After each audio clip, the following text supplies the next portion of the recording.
All right, welcome back to SLC Dunk Podcast. Back with my regular co-host Calvin Chappell. Welcome back, Calvin. Thanks. We've had we've had an off season at SLC Dunk, but we're finally back in the swing of things. And a few news items have happened since we last met. Some items of note may have occurred. One of those is the Jazz traded a guy named Donovan Mitchell. I don't know if anyone listening to this has heard, but Donovan Mitchell. I've got to move my Rudy head out of the way. Here's my Rudy head. Donovan Mitchell is now a Cleveland Cavalier. And first off, I guess we can talk about it a little bit. How surprised were you, Calvin, when we found out it was the Cleveland Cavaliers? Yeah, I was pretty surprised. They had been rumored at some point. A couple of times they'd been mentioned, but it had never really been reported that there were serious talks going on. That must have been kept pretty well under wraps. And, everyone was just looking at what can each team offer, and the Knicks had the most picks to offer. So everyone just kind of zeroed in on the Knicks are the team because they can offer more than anyone else. But they didn't want to offer all of them, so that brought them down to the same level as a lot of other teams. And so I wasn't surprised. I was still surprised that it wasn't the Knicks, but I knew that there was a possibility it could be someone else. I had not thought about the Cavs. And once it happened, though, I just thought that makes a lot of sense for Cleveland. They've got this awesome core right in the same age group and with different talents, it looks like on paper there can be a really, really good team for a long time. I agree. The Cavs are going to be just they're going to be a league pass team for years. I mean, just a lot of fun. Garland, Mitchell, Evan Mobley, they're going to be a blast. And it makes sense that they would go for Donovan Mitchell and he fits, like you said, their timeline. It's perfect. I am going to be a Cavs fan this year in a lot of ways, just to see how Donovan does, because I think that'll be fascinating. How well does Donovan do outside of Utah's system, and what does that look like? It's going to be a lot of fun to watch. I also did a lot of partying and a lot of Twitter activities after the Jazz decided to give a middle finger to Leon Rose and the New York Knicks. That was one of the most satisfying things I've ever done. I actually did a cheer. I can't remember, where was I? I think I was just, oh my gosh, I think I was just working from home, and you see that tweet come through from Woj on my notifications, and I just oh, the poor Knicks fans who had been battling us on Twitter for days. And wait, I thought that the Knicks had all of the leverage. I know they had all the leverage, right? There was no one else the Jazz could trade with. I mean, I guess, and all jokes aside, we had heard like rumors, and I think I had even written about a couple rumors. Man, this was Rumor City, by the way, for the last 2 months on the site. But and we still got it. We still have 3 veterans on the team that are likely getting traded here soon. We can talk about that in a minute. But we had heard that rumors, and I think Tony Jones had talked about it a little bit, that the Jazz had some interest in Colin Sexton, but it was very much like a lukewarm thing. I don't think, but it sounds like that deal got done pretty fast with Cleveland. Once the Jazz kind of decided they weren't going to do anything with the Knicks, it sounds like that deal moved pretty quick. And once they found out they were going to get the 3 unprotected picks and Colin Sexton was on the board, then it happened. I guess because we've got the deal with the Cavs done, and we can it kind of looks like the Jazz got a really, really good deal. Like you mentioned that the Knicks had the best deal. That's what New York media has been telling us and trying to convince us. But all of a sudden we've got players, Lauri Markkanen, the finisher, in Eurobasket. Yeah. That's a great nickname. I absolutely love it. I mean, honestly, I think we need a t-shirt. I might make one that just goes "Finish him" in the Mortal Kombat. Finish with the 2 ends. Yeah, exactly. But let's see. Lauri Markkanen looks fantastic in Eurobasket. We have Colin Sexton, who a couple years ago was looking like a kind of like a high-level scorer in the league. I mean, he averaged 20 to 25 points. I can't remember exactly what it was, but he can really score, and he's coming off injury, so who knows how. And then the Jazz get Ochai Agbaji, who in the summer league was lighting it up from three. It looks like a really good deal, and that doesn't include the unprotected picks. That's, I believe, 2025, 2027, and 2029. I was talking to people at work, and someone asked, like, how old will you be in 2029? And it hurt my feelings immediately. we are, I don't know if Danny Ainge will even be the GM of the Jazz in 2029. Who even knows? It's so far out. It's wild. So, and those are things we The talk world about. could end before that. So I know the Great Salt Lake might be gone. it's Who probably knows? gone. But anyways, I guess I thought we have Eurobasket going on right now. I thought it'd be kind of fun to just talk a little bit about what we've seen. I guess to start, let's talk about Lauri Markkanen. What have you seen from Lauri Markkanen, and is he going to keep us from getting Victor Wembanyama? Yeah, well, Markkanen is killing it in the Eurobasket. He's honestly been probably a top 5 player over there right now. He's averaging almost 28 points, shooting well over 50, 40, 90, and carrying Finland. They just beat Croatia, which is a really good team with our guy Bojan, and they're a solid team, and they've been that way for a while. And so he just knocked them out of the tournament, and he's looking like everything people hoped he would be. He's that guy that came into the league with the height, the length, the athleticism, and the shooting that you just don't normally see of someone that tall. And so there's always the comparisons to guys like Kevin Durant. And, of course, he's not reached that level or even close to it. But he looks like it in the Eurobasket. He's looking like that type of player. It's not the NBA, and he's playing against NBA players. It's a really good competition, but it's not the NBA, and it's a different game. And it's also a small sample size, so we can't just be expecting him to be a star immediately, but we're seeing the potential that he has. He's had that potential his whole career, and if he can unlock it, if he can settle into a good system with a new coach and figure out his game as he grows, he's only, was he 24, 25? He still has a lot of room to grow. And so we're seeing flashes of his potential, and we can from there just hope that he's going to be that player from now on. If that makes the Jazz good, then that's the price you have to be willing to pay, because that would mean he's a really good player, and you want good players. Yeah, he's one of those reclamation projects that maybe he's like a comeback player. Although I don't want him to be too good. I want the Jazz to be bad, but they're starting to scare me. Yeah, Markkanen's 25. Just while you were saying that, I was looking at the Croatia. I mean, it's not like a team of all-stars, but Bojan Bogdanovic is a legit, high-level NBA starter. Ivica Zubac, I always forget how to say his name. Zubac, he's that center for the for the Los Angeles Clippers. Dario Saric, who everyone knows, and Mario Hezonja is on that team. So NBA level talent. Mario Hezonja is not in the league anymore, but he was at one point a top 10 pick in the league, I believe. And so no small thing. Now, I think there is a little element of like, we got to be careful, because like some of these players do really good in Eurobasket, and it's just different than coming to the NBA.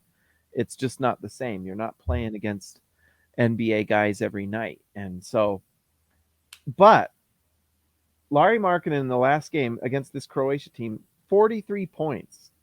You don't just drop 43 points. I mean, that's not nothing. And so who knows, maybe under Will Hardy, he can kind of find that ceiling that maybe he hasn't quite hit. We know he can shoot lights out. That was part of what was so appealing about him. And he is big, like he has good size. And so there is some untapped potential there. And he is, like you said, he's only 25. So I think the big thing with Markkanen is just injuries. But if he's healthy now, if he's kind of figured it out, maybe the Jazz kind of not stumbled onto, but maybe they have a really cool reclamation project on their hands. So that's been exciting to see. Let's see. The other guys that the Jazz got, who do you want to talk about? We got Colin Sexton. Yeah, I'm really excited about our new rookie, Ochai Agbaji. I hope I'm saying Yes. that right. He's someone that I was looking at in the draft, even though the Jazz didn't have any picks. We were still looking and writing about everyone. He was one of my top choices for that late lottery range because he's just the type of guy that you look at his game in college and you have a hard time seeing him not sticking around for a long time in the NBA. He's a legitimate three-point shooter, which there are a lot of guys who have the potential to be three-point shooters, but there are not that many that come through the draft that are already elite three-point shooters, and he's one of them.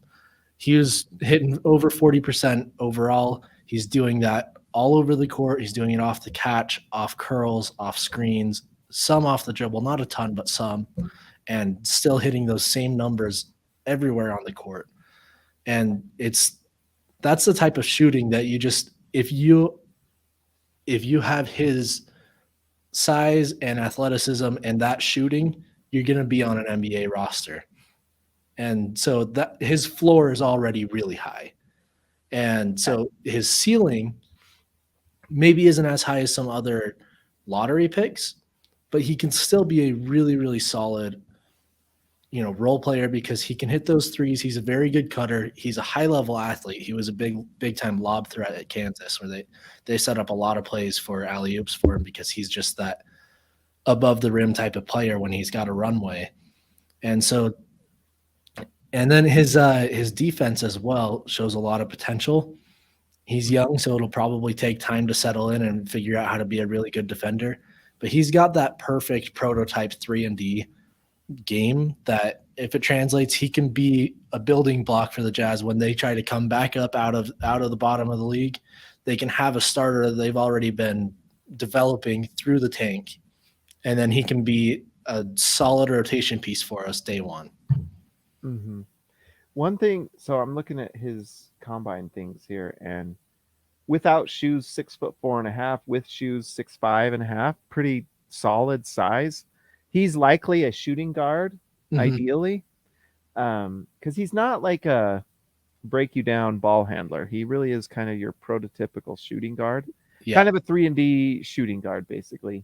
But he is like in elite shape. He was at 5.4% body fat.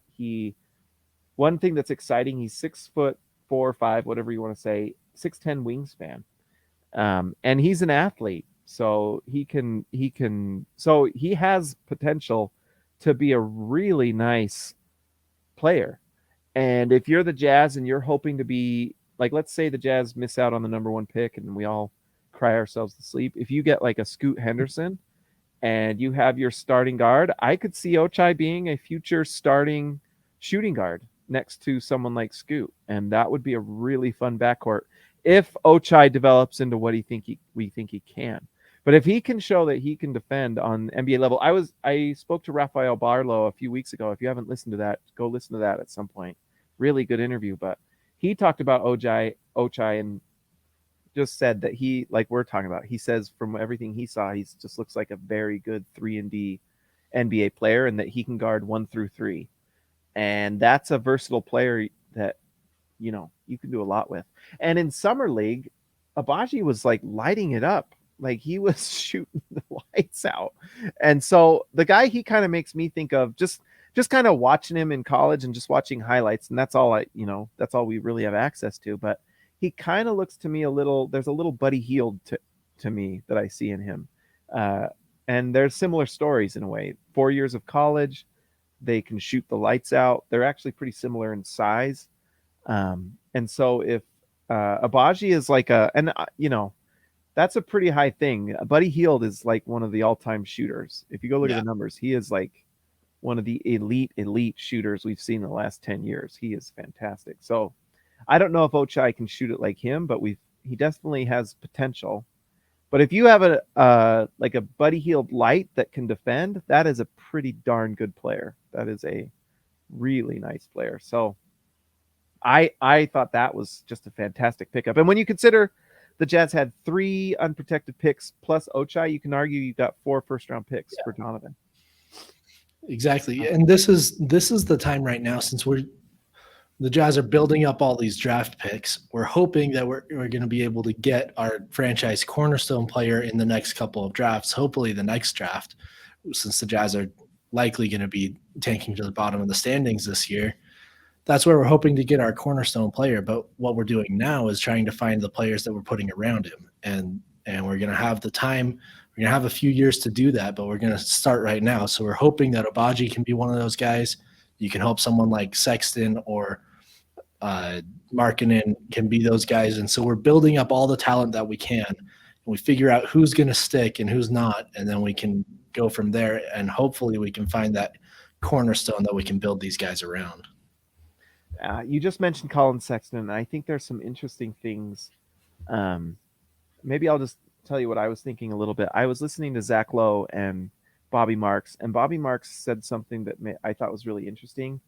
And I think it's kind of what the Knicks were trying to sell the Jazz on, is I believe, and a lot of people have mentioned that once the Knicks did that thing where they signed RJ Barrett and said this is the deadline, that was basically the end of trade talks with the Jazz and the Knicks. And what I think they were trying to sell the Jazz on was that, we're giving you 2 unprotected picks and RJ Barrett. And Bobby Marks said that they believed that RJ Barrett's worth 2 first-round picks. So it's like this idea that we're giving you 4 first-round picks because you can trade RJ Barrett for 2 first-round picks. And that's an interesting idea. And he said he thought that the Jazz were likely that's what they were going to do. So I thought that was a really interesting idea. And so it made me think, well, maybe that's kind of the plan with Colin Sexton. Maybe it's like we bring out Colin Sexton. He plays 32 minutes a night. He scores 20 to 25 points a game, whatever it is. If he's, hopefully he's healthy, because he's coming off a pretty serious injury last year. And maybe it is just come trade deadline. Maybe you're moving Colin Sexton to the Lakers or something, or maybe you're moving him to some team that's like, maybe it's the Grizzlies or who needs like another I don't know, just a team out there that's trying to win and wants a player on a 4 or 5 year contract. And it's $72 million, I believe, over 4 years. I can't remember exactly. That's a pretty big contract, and I'm sure Colin Sexton's excited about that coming off injury. But that's a tradable contract. That is like something that you could definitely move to a team looking to get another scorer on their team. And so if the Jazz can kind of recoup his value, he's either someone they can move, or you just keep him. Maybe you say, hey, we'd like Colin Sexton to be part of the future. I don't know if Colin Sexton has really proven to be a good defender, or at least I like his effort, and I like the passion I see from him and fire. And so it'll be interesting to see what he looks like this year. Maybe it was just a Cavs system that wasn't very good. And sometimes numbers can be deceiving. Like, maybe there's other things going on, because the Jazz have like the number 1 defense in the league, and then they go in the playoffs with Rudy Gobert and they can't stop anybody. So it's like something here is not like coming through the numbers. So anyways, I think it's like fascinating to see what he looks like, how well he plays. What do you think the Jazz are going to do? Well, Sexton's an interesting one because his timing with the Cavs was just all kinds of weird. He came in when he was one of their lottery picks when they were at the bottom of the league, and he had a chance, a couple of years to put up numbers, to be their guy that's just going to put up numbers on a bad team, and he did it. He put up like 24 points a game. Honestly, pretty good efficiency, especially for a young, high-volume guard. And so he put up the numbers, and then he got injured right when the rest of his team was starting to, improve internally, and they drafted Mobley. Garland got a lot better. They traded for Allen, and all of a sudden their team got really good without him. And then they see that they don't need him, and he becomes an asset instead of someone to build around. And so he just kind of became the odd man out in Cleveland. And we still don't really know what he is as a player. We've really only seen, a short amount of time when he's young of who he is. And so this is his time. He's on a huge prove it sort of contract where they gave him, it's great money, but probably not what he had hoped for a couple years ago. And so he's got to prove it now, and he's got this chance again where he's going to be the guy, or at least one of the guys that is just going to have the ball all the time. And yeah, I think you're right when you're talking about how the Jazz could trade him. I'm sure they've got their options open. Right now they have ultimate flexibility. The Jazz don't need to commit to anybody on the roster right now. Every single person is expendable. They're all just gonna, hopefully the Jazz are gonna give all the young guys all the opportunities that they can get. And if they prove that there's someone that we want long term, then the Jazz will commit to them. And if not, they can be used as a trade asset. It just made me think.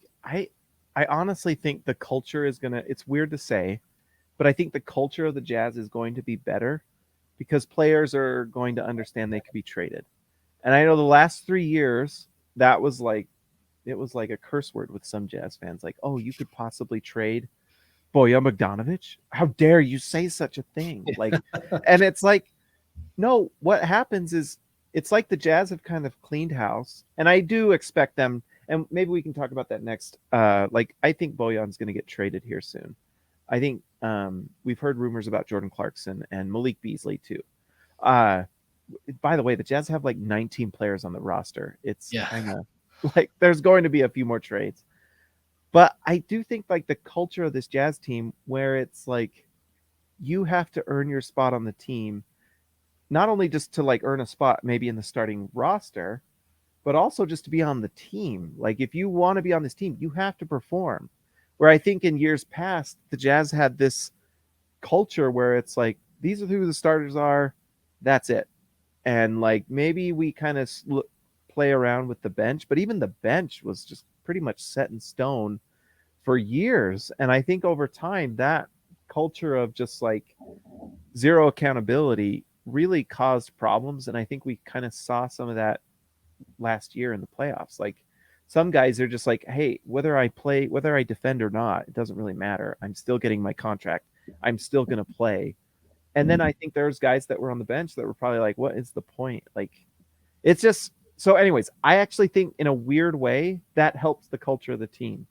And that brings me to the other thing. We haven't really talked about Will Hardy. I am fascinated to see Will Hardy coach, what that looks like. How connected is he to the front office? Because we know Quinn and Dennis Lindsay had just like they clashed, and it'll be interesting to just see what he is like as a coach, what the Jazz look like on the floor. I don't know. I have to say this upcoming season is one of the more interesting, and I know the Jazz are going to lose a lot of games, and hopefully they do. But it's also going to be one of the more interesting seasons we've seen in a while, just because there's so many unknowns. There are so many wild cards. Like, what if Walker Kessler's pretty good? Like, what if he like goes into preseason and has like 10 blocks in one game, and you're like, oh my gosh, what in the world? So I just think there's like so many.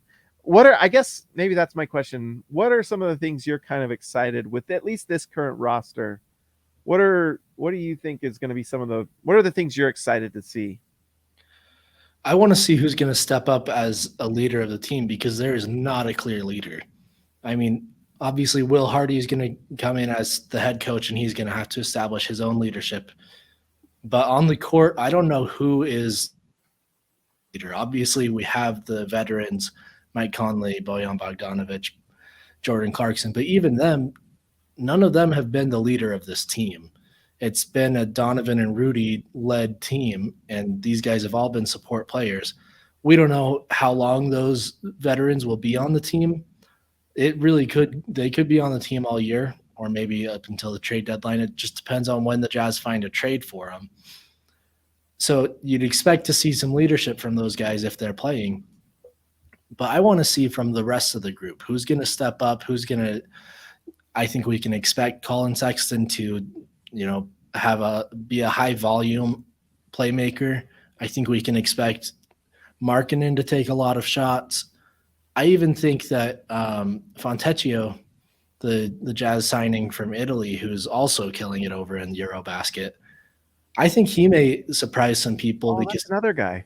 He's a volume shooter, and he's a scorer, and this team is just wide open. Anybody can come in and just take the reins. So I'm excited to see who it's going to be. If it's one of those guys, if the old guard stays in and maintains leadership, or if someone else claims the team captain, the unofficial team captain role. Mm-hmm. Yeah, Fontecchio, that's the other guy. I mean, he's lighting it up in EuroLeague. So just a little bit about him. He's 6'8". He can really shoot it. I have not. I'll be honest. I haven't watched a ton of EuroLeague, but he's going to be fun to watch. Like he might be a really solid rotation player. One thing we've kind of noticed too with what Danny Ainge is doing is a lot of these players they're picking up are big. They're pretty big and pretty long, and they have size. And Colin Sexton's not too big. I actually think my prediction for Colin Sexton is he turns into a very nice sixth man type player, kind of like a Jordan Clarkson, where he can come in, he can score, you give him the ball for 15-20 minutes a game, and he can come up and give you 15 to 20 points a game. And I think that's like his ideal role. I don't know if that's what he wants to be, but I just from watching him, I think that's kind of what might be best for him. But man, I think, yeah, I'm glad you brought up Fontecchio because he might be and the other thing is he might be not great in the NBA. Like we kind of talked about that before the podcast. Like the one thing about Eurobasket and the Olympics and all these things is it's kind of a different sport in a lot of ways. And certain players that do really well in those, it doesn't always translate. Like Nando De Colo was a pretty good sixth man type player for the Spurs on a pretty average Spurs team. And he looks like an all-star for France sometimes. Like you're like when you're rooting for France and rooting for Rudy, you're like, can we get Nando De Colo back in? Like, and in the NBA, he's a fringe NBA player.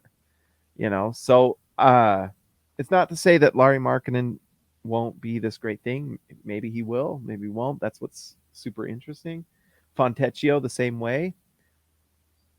I don't know. Maybe It's great to see the stats and the big games from these guys, but you can't just expect those to translate 1-to-1. What you're looking for is just how they perform and how they look on the court. Like today we saw Fontecchio going up against Serbia, and he's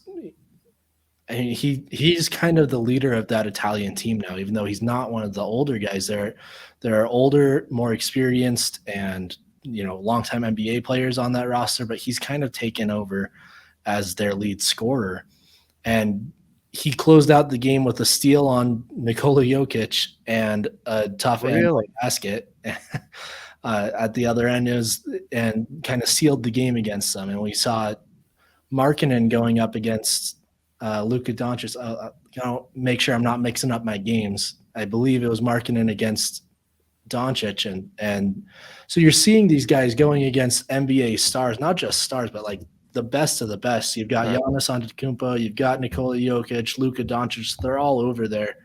We have three legit MVP caliber players that are over playing in this EuroLeague, in Eurobasket, and a bunch of other NBA players as well. And so, yeah, it's not the same game. It's not the same level. Styles are different. It's not a 1-to-1 translation, but you can still see how a player can go up against an NBA superstar and how they handle themselves.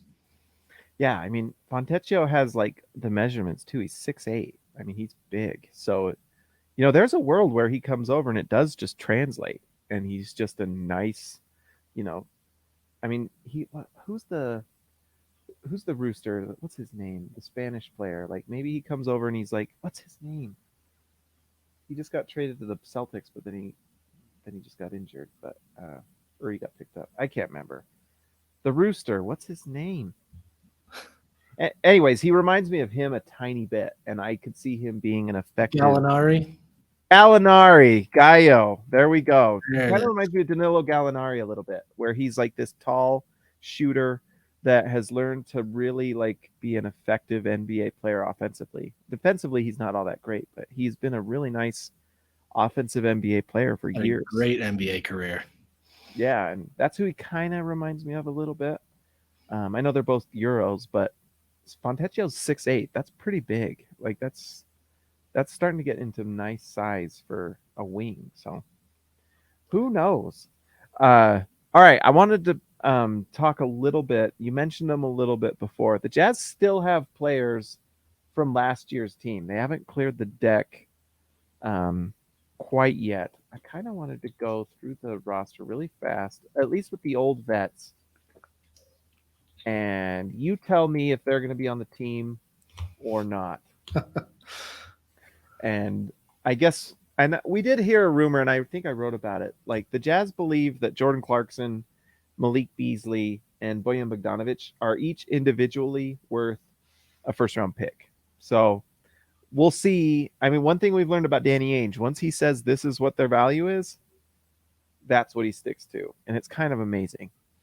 All right, we'll start off. Is Jordan Clarkson on the Utah Jazz this season? He probably plays some games. I bet he's gone at deadline. Yeah, I could see that. We've heard rumors with like the Bucks, and a few other teams. I can't remember. Oh, I think the Lakers a little bit. Yeah, I mean, just think about anytime the Jazz are playing and Jordan Clarkson has one of his games where he's just lighting it up, and just think about that in the last couple of years, and you're reading the comments from the fans of the other team, and they're just going, why doesn't our bench have a Jordan Clarkson? Why can't we have Jordan Clarkson? Every team wants a guy that can come off the bench and just light it up.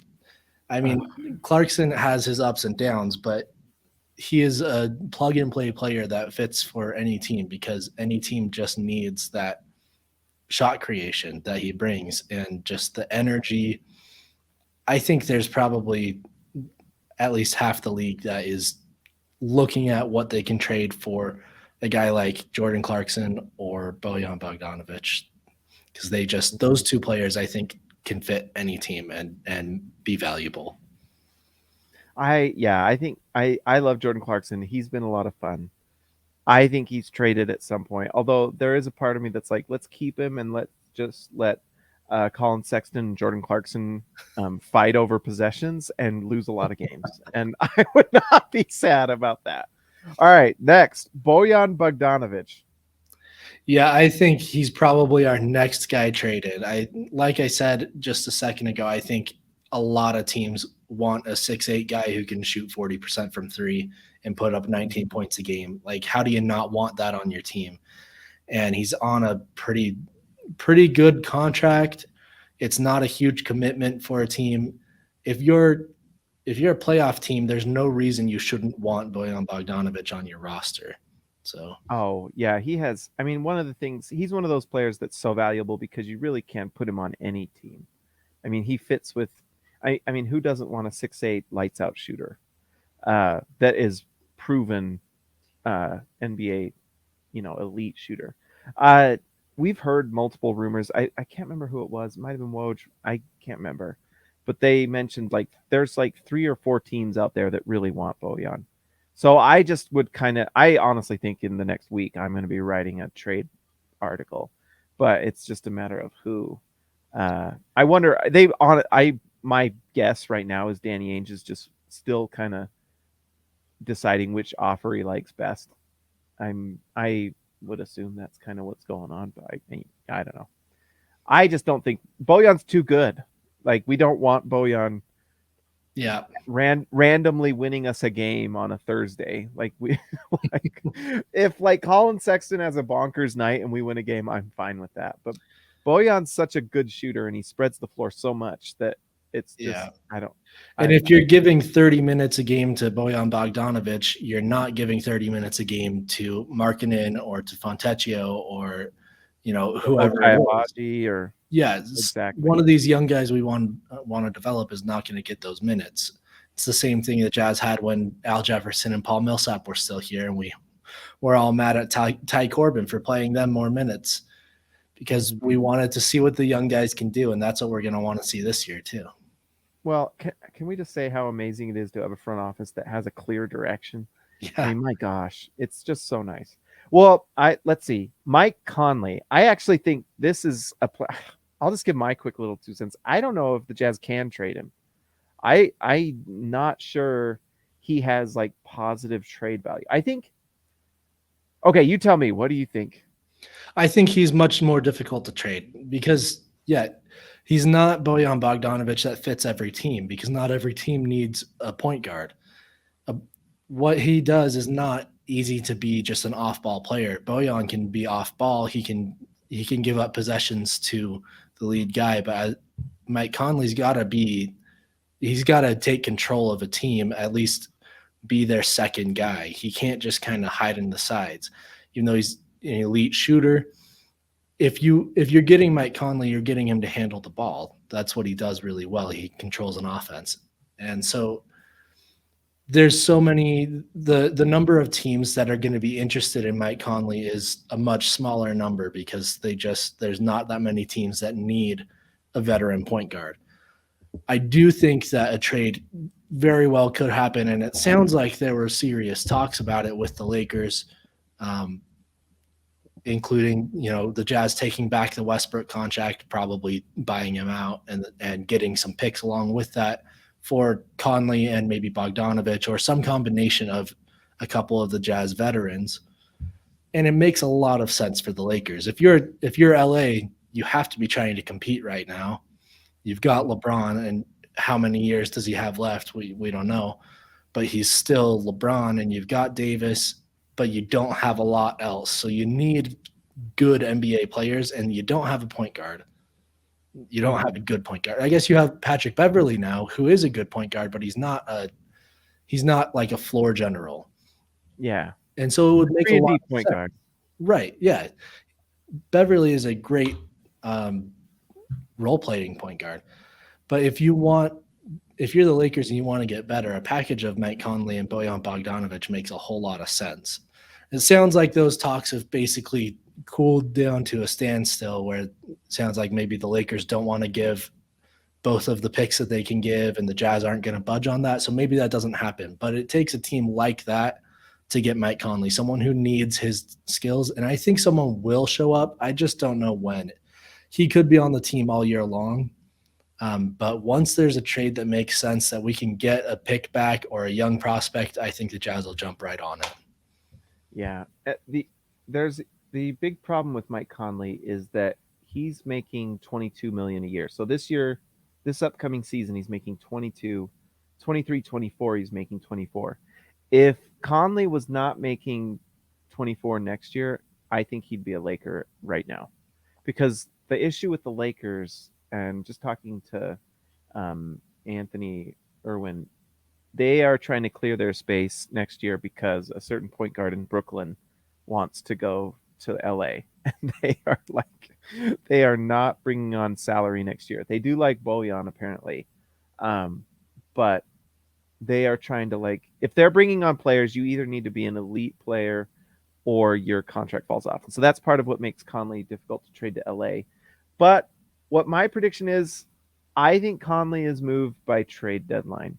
I think there's probably a team out there that wants, because Conley is still a high level shooter, still a high level offensive player when he's playing off another star.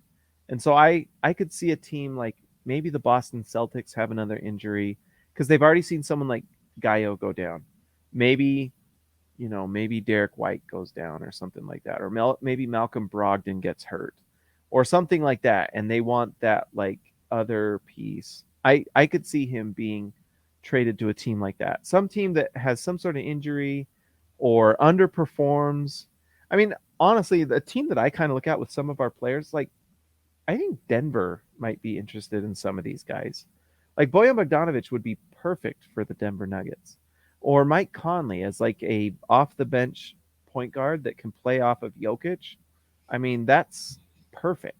I mean, Conley played off of Donovan Mitchell, and I really think he evolved and can be kind of a guy that just plays off of a star. And hits threes at a 40% clip and can play make as a secondary. I mean, he's still a nice player. I don't know if the defense is there anymore, but offensively he can really be helpful.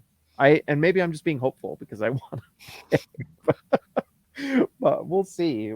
Someone's going to talk themselves into Mike Conley as my prediction by trade deadline. Yeah, I think that there's a team that'll want him, and I'm much higher on Conley than consensus, but I think whoever gets him will be happy with it.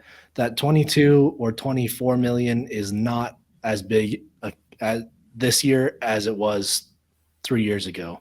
There are a lot of players in the league making around that much, and it's a pretty tradable contract at this point, especially as years go down. So if someone wants to wait until next offseason, it's not a bad contract. And so he'll be traded at some point. I hope he can go somewhere that he can be on a really good team that needs him.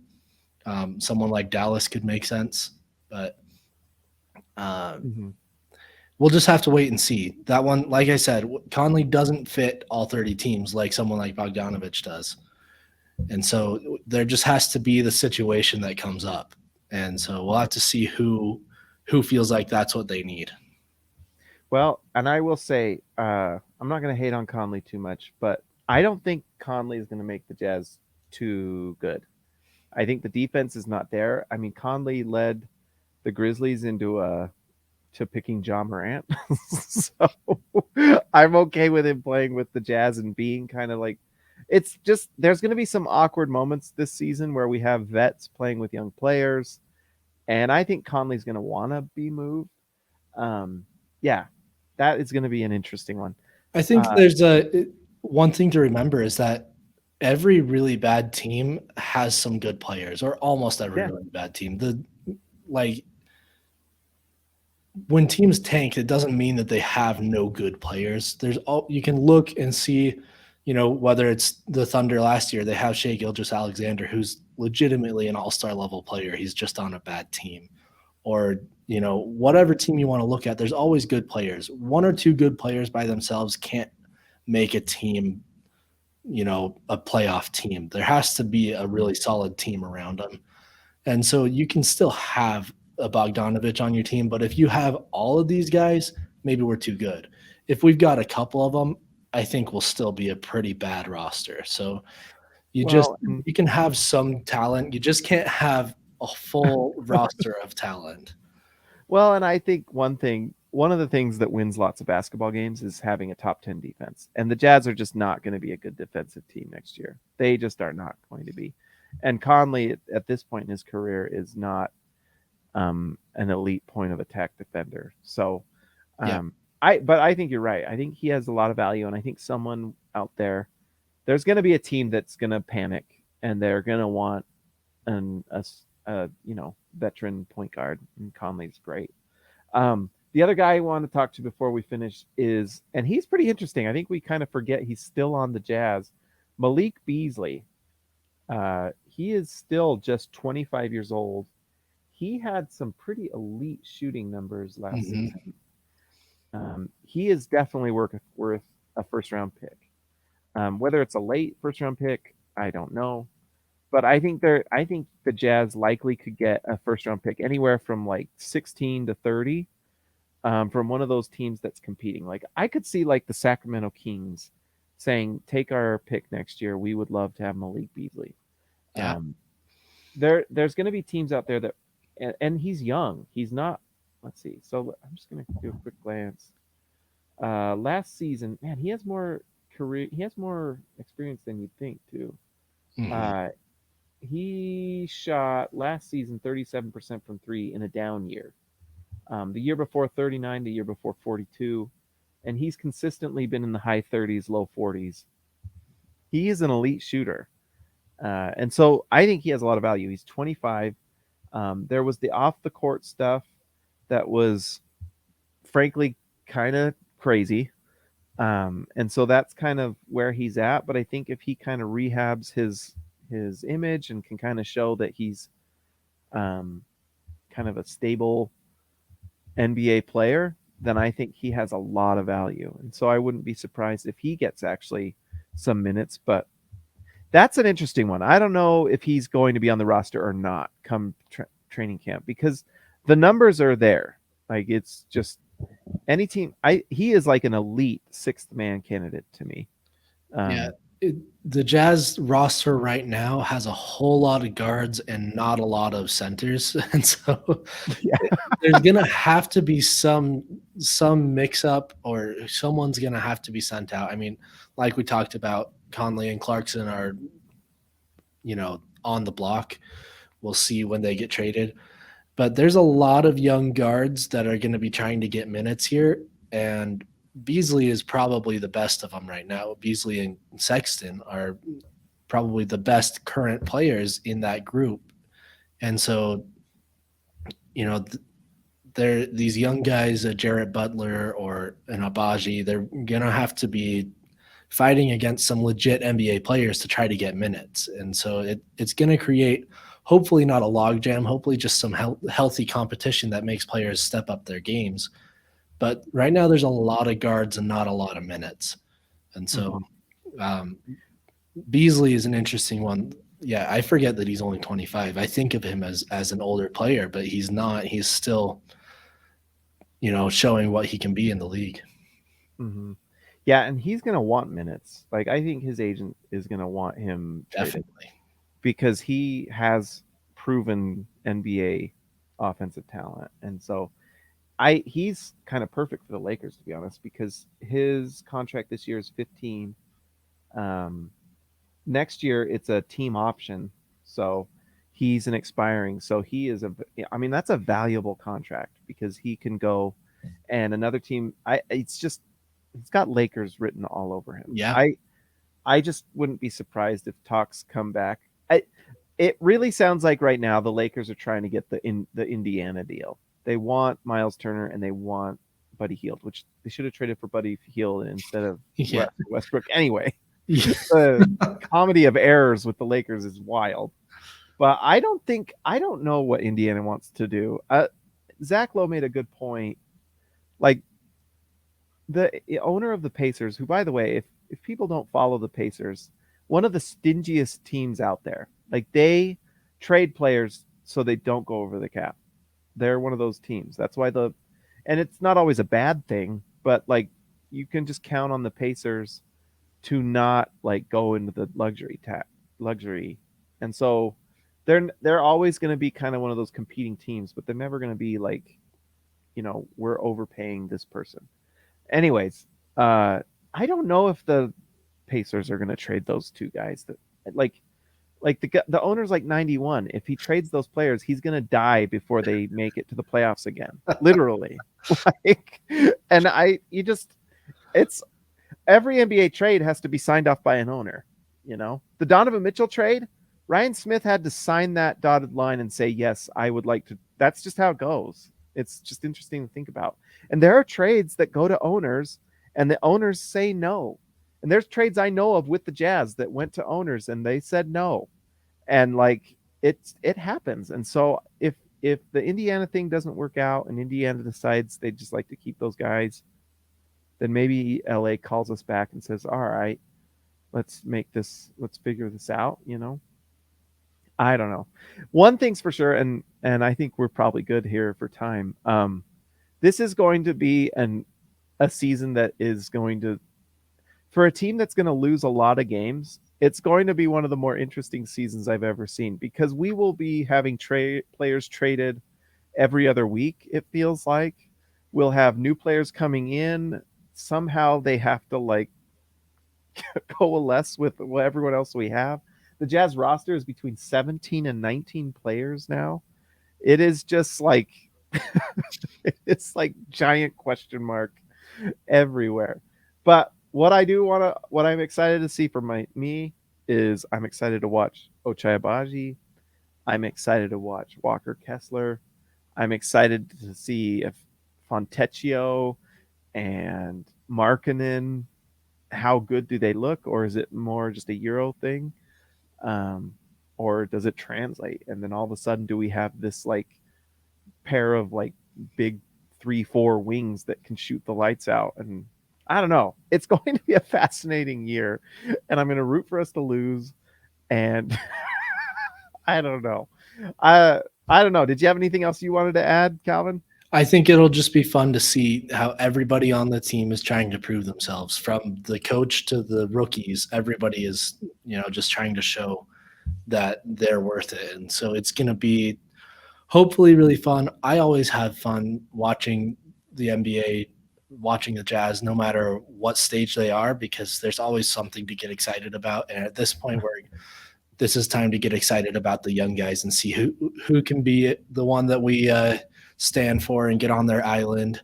I'm excited to see who I latch onto. Will probably be within the first week of the season that I'll choose my new favorite player. And so it's going to be exciting to see how these young guys do and who's going to step up. And this is going to be a wild season. I just can't wait for it to get started.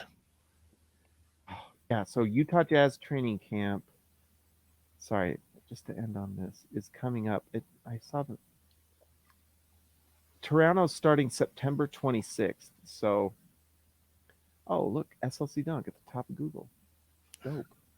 Anyways, we'll find out. But it's looking like training camp's going to be in about a week and a half. Basketball is coming back, and so it's exciting, guys. If you haven't already, if you're listening to the podcast, make sure that you just leave us a review. Give us 5 stars, please. Don't say mean things, okay? Give us 5 stars. Say it's great, okay? Do it right now, actually. Get on your phone, click on the thing, go to the thing, and give a 5 star, okay? If you're on this podcast or on the video, please like and subscribe. That'd be great. Thanks, Calvin. That was fun. Yeah. Let's do it again. Let's do it weekly. Awesome. Yep. Talk to you next week.